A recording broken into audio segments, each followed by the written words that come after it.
Before diving into this emotional story, here's a tough question. If your family overlooked you, gave you no support, but you still achieved massive success, would you forgive them or choose independence to prove your worth? Drop your answer in the comments below and join us to uncover Abigail's journey, a girl who faced family favoritism and found her own light. If you love stories of resilience, reclaiming justice with style, and rediscovering your worth, hit that subscribe button for Graceful Revenge now. Don't forget to turn on notifications so you never miss a video. Let's dive into the power of elegant revenge and life's deepest lessons together. The leather journal digs into my palms, its edges worn soft from years of clutching it through sleepless nights and silent tears. My grandmother's gift. It's my anchor, my vault of truths no one else saw. I grip it tighter beneath my graduation gown, its weight steadying me as the scholarship ceremony hums around me. The auditorium smells of polished wood and nervous sweat, rows of black caps swaying like a restless tide. 5 rows back, Mom adjusts her scarf, her emerald dress, bought for Lily's journalism graduation tomorrow, catching the lights. Dad's thumb hovers over his phone, eyes darting. They're here, but not for me. Never for me. Tomorrow's the real show. Lily's degree, their pride and joy. Today's just rehearsal. President Larson's voice cuts through the noise. We present the Sterling Vanguard Award, given once every 5 years to a student who redefines resilience. My pulse races, the journal slick against my skin. This year's recipient balanced 3 jobs, earned a perfect GPA, and rose above every challenge. Without family support, she scrubbed floors at dawn, shelved books past midnight, and outshone her peers. Abigail, please join us! The crowd leaps to its feet, applause thundering through the room. My legs should shake, but they don't. Years of pre-dawn shifts have forged iron in my bones. 23 years of invisibility crystallize into this moment. I thread through the sea of faces, catching Professor Callahan's eye. He nods. The mentor who saw me when no one else bothered. The journal's spine creaks as I clutch it. 4 minutes. That's all that separated Lily and me at birth. 4 minutes that grew into a chasm. New dresses for her, my threadbare hand-me-downs. Lily's fragile, Mom would say during my childhood fevers. You're tough, Abigail. You'll manage.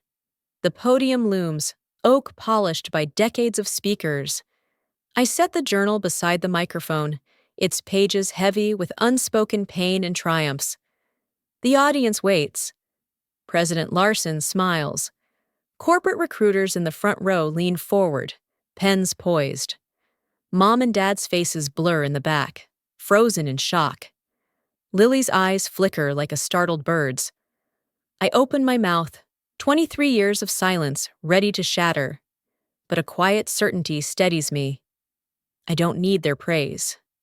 I never did. Thank you, President Larson, I say, my voice clear through the speakers. This honor belongs to those who saw me when I was invisible, who taught me I was enough. The applause surges, a tidal wave I barely feel. Mom's hand clutches her scarf. Dad's jaw tightens. Lily blinks faster. Their reactions don't matter. The journal holds my truth, and tonight the world sees its pages. 6 years earlier, my alarm blares at 4:45 a.m. My dorm room reeks of stale coffee and desperation. My phone's glow lights up a stack of economics textbooks, edges frayed from endless study. My roommate Nora snores, her psychology notes strewn across her bed. I whisper an apology, pulling on my janitor's uniform, black pants, white shirt, shoes polished to hide their cracks. Replacements aren't in my budget, never have been. Campus is a ghost town, stars fading above ivy-draped halls. My key slides into the janitorial closet, fourth from the left, a nick on its edge. Cleaners and mops wait in neat rows. I start with the economics lecture hall, sweeping, wiping, disinfecting. My hands move on autopilot, my mind rehearsing formulas. Price elasticity, percentage change in quantity divided by percentage change in price. I mutter, pushing the buffer across worn linoleum. My stomach growls. Yesterday's granola bar was my last meal. The dining hall's hours away. I keep a color-coded planner, squeezing study sessions between shifts, sacrificing sleep and weekends. No parties, no coffee runs, just me and my journal, mapping every hour to survive. Professor Callahan arrives early, briefcase clicking shut. Abigail, midterms next week. Ready? His voice is kind but sharp. I nod, coiling the vacuum cord. Supply and demand curves, sir. He eyes my worn shoes, frowning. I look away. Pity burns worse than hunger. Outside, students drift by in designer hoodies, clutching overpriced lattes. A girl wears a jacket like Lily's latest Instagram post. Early birthday gift from mom and dad. Love you! My phone buzzes. Another post. Lily in Cancun.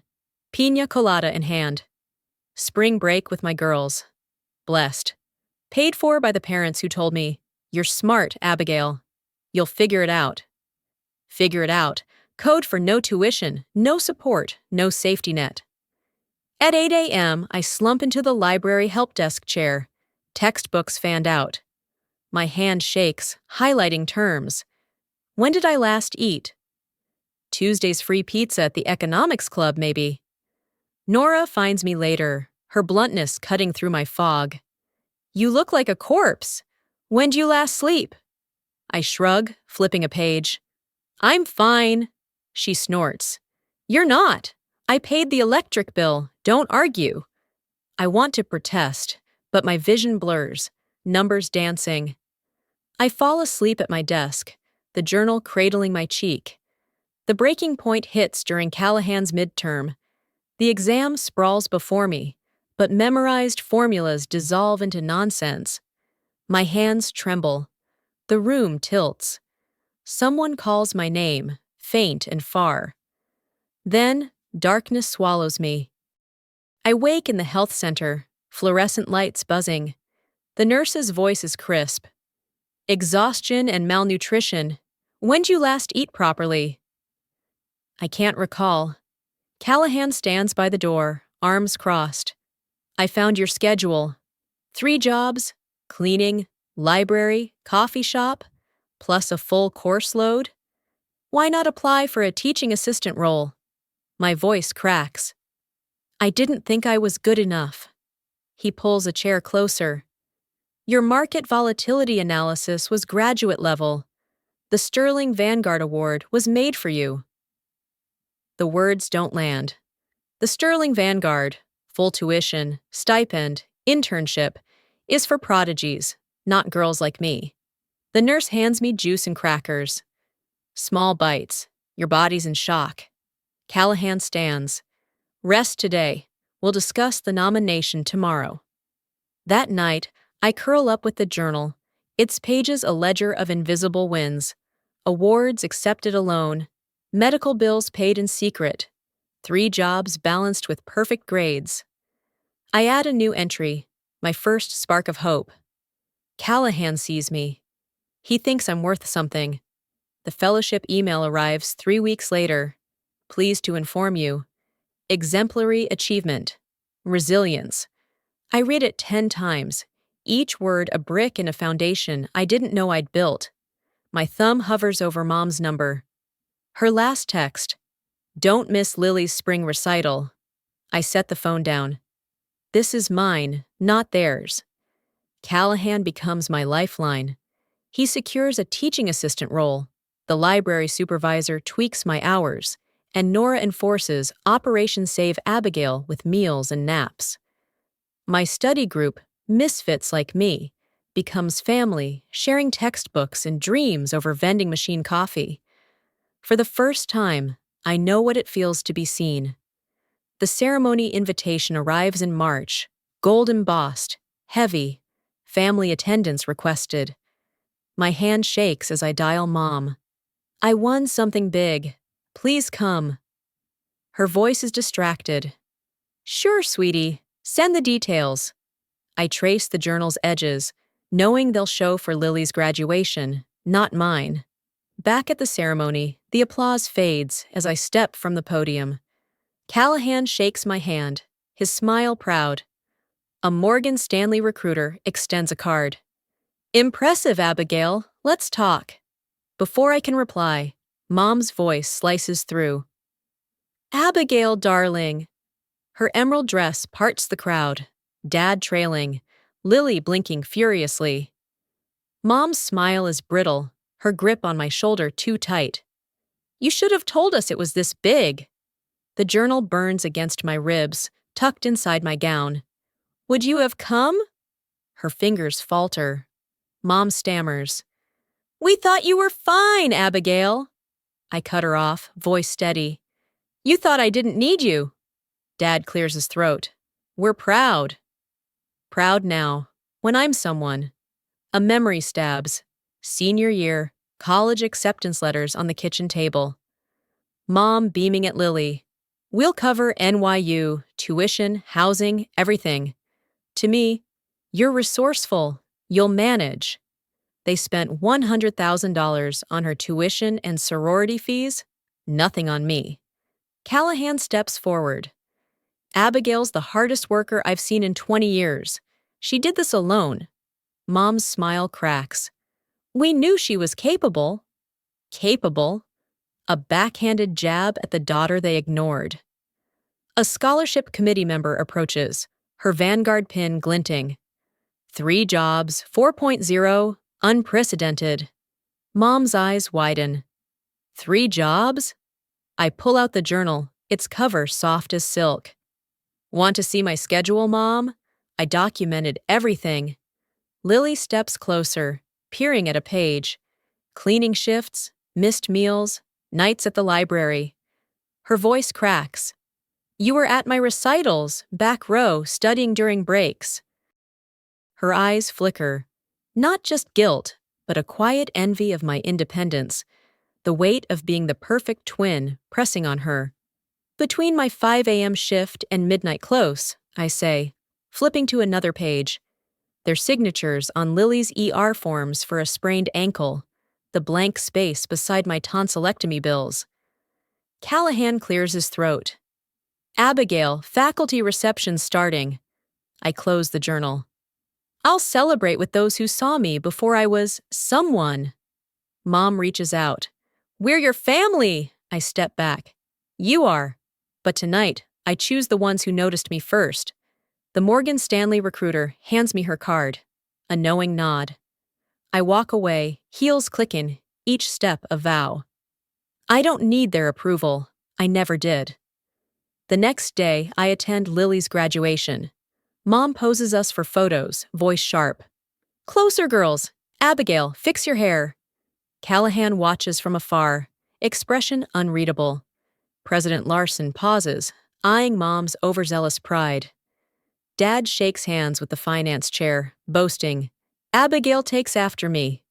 I slip away, delivering thank you notes to the library supervisor, scholarship committee, and study group. My true backbone. A Deloitte recruiter stops me. Our Boston office needs you. Mom appears. Boston? Too far. Michigan's closer to family. I meet the recruiter's eyes. I'll email by Monday. At the reception, Mom snaps photos she never took before. Dad hints at connections. Lily texts, Mom's grilling me about my plans now? Thanks. I smile, watching families plan dinners, the journal my constant. Mom grabs my arm. We're going to Giovanni's. Dad's treating. Her grip tightens. I pull free. I have plans with my study group. Her eyes well up. We should be together, now that... She waves at my awards. Now that I'm worth celebrating? Dad steps in, checkbook out. If this is about money, I can help with grad school. I show the email. Full ride fellowship at Boston University, Wellington's Boston office. I've handled it, Mom gasps. 3 weeks? I nod, touching the journal. Deposits paid, movers booked. Lily's eyes meet mine, a spark of understanding. You've got your path, I say. I've got mine. Mom's tears spill. We're sorry, honey. My voice softens. I know, but I needed you when I was hungry, scared, alone. Not now. I walk to the library cafe, where my study group waits. We raise plastic cups of cheap champagne, laughing over late-night study sessions. The certificates in my bag are more than awards. They're proof I was always enough. 3 weeks later, my Boston apartment is a maze of boxes. The journal sits atop, its pages a map of survival. A knock, 3 sharp raps, too soft, Mom's pattern. Abigail, we brought things. She holds a box, Dad clutching his checkbook, Lily behind. Mom sets it down. Your baby blanket, report cards. I cut in. Those went to Lily at 16. Mom falters. She borrowed them. Dad offers $500 for moving. I shake my head, pulling my accordion file. Pay stubs, receipts, scholarship letters. My appendectomy, when you were at Lily's debate. Lily's study abroad. Same semester I paid tuition with overtime. Mom sinks onto a box. We didn't know. Dad's voice sharpens. We made you strong. I hand Mom a box of borrowed items.